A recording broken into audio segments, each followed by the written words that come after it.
So yeah, so that's what Basman did, and as we're going to see in this game, Tony Miles used it to tremendous effect in one game against the then world champion Anatoly Karpov. And as you can imagine, the world champions are a particularly proud bunch, you know, basically because of their achievements. So when they play e4 against someone, to have this met by the move a6 is very, very insulting. And to make it even worse, then before this game, Karpov had a very large plus score against Miles. I don't know what it was exactly, but it was very, very big. And he was particularly adept at beating the Sicilian Dragon, which Tony Miles was a specialist in at that time. So what did Miles do? Well, apparently he'd been thinking about a new black defensive system for quite some time, and that is based on going this move a6 followed by b5, which is kind of a little bit Basmanesque, but it doesn't weaken the king side so much.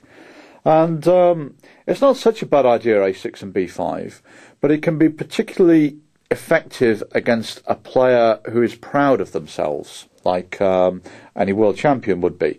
Because it's got obvious risks in that black's not occupying the centre, and it's probably not such a good opening in any normal sense, but it does have this quality whereby it might unbalance particular players.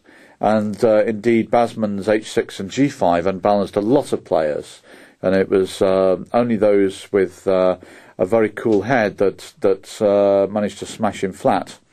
So anyway, let's go on with this game. D4, B5, and Miles actually commented at this point. By this time, the spectators' laughing was becoming embarrassing.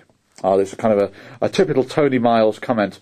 You know, he probably wasn't really that embarrassed. You know, he was a very tough-minded player, quite irreverent, as we can see from his moves in this game. And Karpov appeared to be completely unperturbed by what was going on here. But as we'll see later, some of his moves betray signs of being offended, let's say. And this, in fact, is what Miles heard later on. He heard that Karpov was offended by Miles's choice of opening. So, here we go. Knight f3, bishop b7, bishop d3. Now, Miles played knight f6, hitting this pawn on e4. And if white pushes it on with e5, then black can play the knight into d5. And now b5 has a use in that the move c4 is inhibited, or you can take the pawn off on c4.